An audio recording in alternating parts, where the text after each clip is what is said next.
नमस्कार आप सभी को। आज हम बीए द्वितीय वर्ष की इस क्लास में हम जापान के औद्योगिक प्रदेश के रूप में विशेष तौर पर पढ़ेंगे। आइए देखते हैं जापान के बारे में। सबसे पहले अगर हम जापान के बारे में थोड़ी बहुत उसका परिचय देखें तो जापान एशिया का एक छोटा सा द्वीपीय राष्ट्र है जो विशेष तौर पर प्रशांत महासागर में पाया जाता है, जिसकी राजधानी टोक्यो है। जापान का मानचित्र देखेंगे, मुझसे जितना बन पाया है मैंने बनाया है। जापान का मानचित्र लगभग कुछ ऐसा है, कटी फिटी इसमें किनारे हैं, चारों तरफ से समुद्र है और वो भी प्रशांत महासागर है। एकदम चाप के आकार का यह स्थलीय भूभाग है जिसे हम द्वीपीय राष्ट्र के नाम से जानते हैं।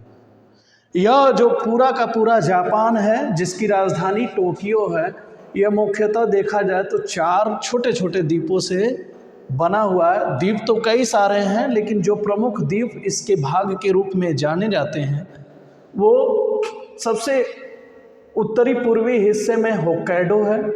बीच का जो सबसे बड़ा चाप है जिसे हम द्वीप के रूप में देखते हैं होन्शु है। तीसरा है शिकोकू है और चौथा भाग है क्योसू।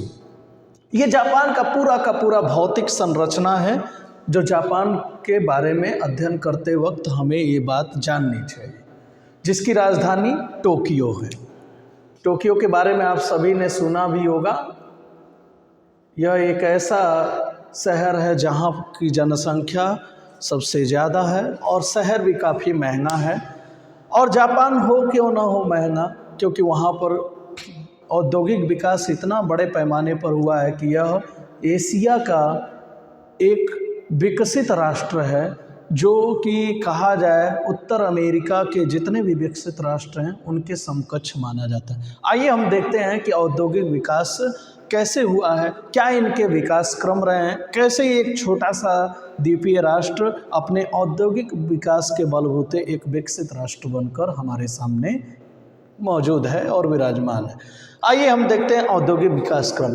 इसके औद्योगिक विकास की कहानी अगर हम 1850 से पहले देखें तो यहाँ छोटे मोटे हस्त उद्योग, जिसमें हाथ से कोई न कोई वस्तुएं बनाई जाती थी, हाथ से सूत काटा जाता था, हाथ से ही कोई वस्तुएं निर्मित होती थी, वो अपनी विकसित अवस्था में था, पराकाष्ठा पे था। लेकिन जैसे औद्योगिक क्रांति हुई, मशीनों का आविष्कार हुआ, 1870 के बाद औद्योगिक विकास की नींव पड़ी और यहीं से आधुनिक औद्योगिक विकास की नींव जापान में पड़ती है और बड़े बड़े पैमाने पर भारी मशीनी उद्योग, भारी इंजीनियरिंग उद्योग का विकास होता है। 1910 आते आते जापान ने जितने भी विदेशों से आयातित वस्तुएं थीं उस पर कर लगाया और इसके पीछे जो सबसे बड़ा कारण था कि स्थानीय उद्योगों को बढ़ावा मिले और स्थानीय उद्योगों को संरक्षण प्रदान किया जा सके। 1930 के बाद भारी उद्योग एवं उत्पादक वस्तुओं के निर्माण पर अधिक जोर दिया गया।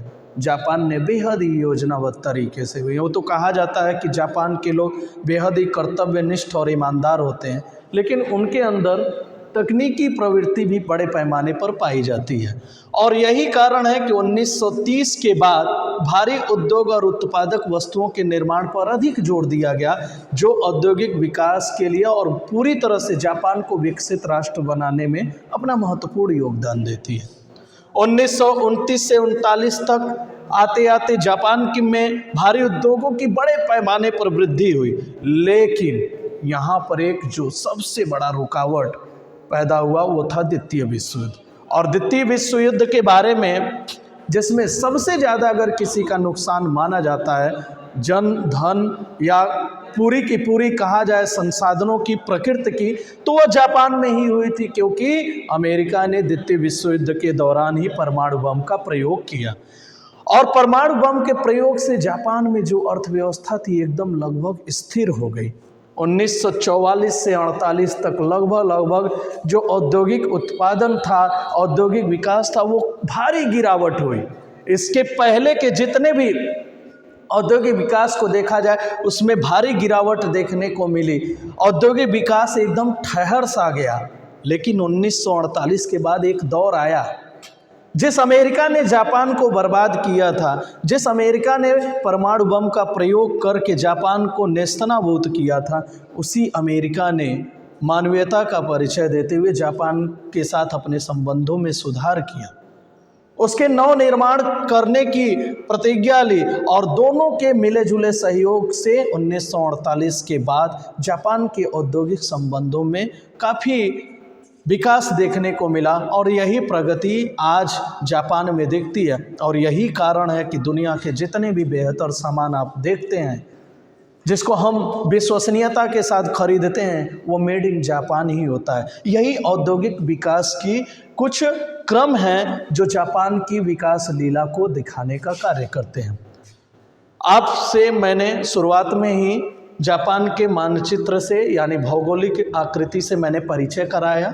यह मुख्य रूप से 4 भागों में विभक्त है और चूंकि ये प्रशांत महासागर में स्थित द्वीपीय राष्ट्र है, तो इसके लिए कुछ प्राकृतिक उपहार भी कह लें कि यहाँ पर जलयान उद्योगों का विकास अपनी पराकाष्ठा पर होता है और यही कारण है कि जापान एक विकसित राष्ट्र के रूप में जाना जाता है। अब चूंकि जलयान उद्योग, माल की ढुलाई करना बड़ा ही आसान होता है, इसलिए जितने भी तटीय किनारे कटे पटे हैं, ये सब छोटे छोटे बंदरगाहों के रूप में हैं और यही कटे पीटे छोटे छोटे किनारे एक बंदरगाह के रूप में विकसित होते हैं। और यही छोटे छोटे बंदरगाह, जिसमें एक नगर नगोया भी है, जिसको मैंने अपने औद्योगिक प्रदेश में समेटा है, ये कहीं ना कहीं आयात और निर्यात दोनों में अपना अभूतपूर्व योगदान देते हैं। इस टॉपिक के हम अंतिम कड़ी में अगर पहुँचे तो देखेंगे कि प्रमुख औद्योगिक प्रदेश जापान के कौन कौन हो सकते हैं। तो प्रमुख औद्योगिक प्रदेश जापान के वैसे तो छोटे छोटे औद्योगिक नगरें पूरी तटीय किनारों में भरी पड़ी है, लेकिन 4 प्रमुख औद्योगिक प्रदेश हैं, जिसमें क्वांती का मैदान है, किंकी प्रदेश है, नगोया है और किताक्यूसु है। पहले हम क्वांती के मैदान पर देखते हैं। प्रमुख केंद्र इसमें है टोक्यो, जो जापान की राजधानी है। ऑफ कोर्स ये होन्शु प्रायद्वीप में स्थित है। होन्शु के द्वीप में ये विकसित सबसे बड़ा नगर भी है। तो टोक्यो है, याकोहामा है और कावासाकी है। और यहाँ पर जो प्रमुख उद्योग विकसित हुए हैं क्वांती के मैदान में, वो खाद्य पदार्थ उद्योग हैं, मशीन आधारित उद्योग हैं, छपाई उद्योग है, इंजीनियरिंग उद्योग है और लोहा इस्पात है।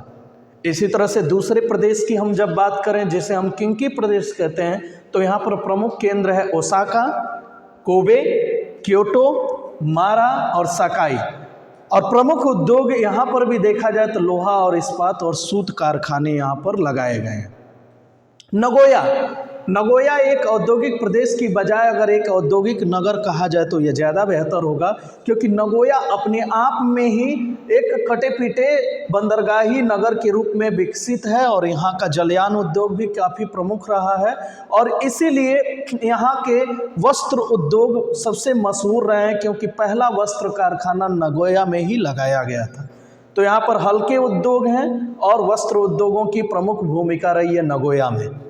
अंतिम जो औद्योगिक प्रदेश है, वैसे अंतिम तो नहीं कहा जा सकता, क्योंकि छोटे बड़े औद्योगिक प्रदेश और भी बड़े पैमाने पर देखने को मिलते हैं, लेकिन चूंकि भूगोल में अध्ययन के हिसाब से 4 ही प्रदेश बांटा गया, इसलिए इस प्रदेश के हिसाब से अंतिम प्रदेश किता यानी क्यूसु, ये जो छोटा सा द्वीप जो आपको दिखाई दे रहा है, जिस पर मैंने क्यूसु नाम लिखा है, ये भी औद्योगिक रूप से काफ़ी विकसित है। चारों तरफ से जलीय क्षेत्र है तो विकास होना लाजमी भी होता है। प्रमुख केंद्र यहाँ पर है उत्तरी क्यूसु, केमोगी, तबाता, यावता कोकुरा, वाकामात्सु, शिमोनोसेकी। ये कुछ प्रमुख औद्योगिक नगर हैं जहाँ पर उद्योगों का विकास बड़े पैमाने पर किया गया है।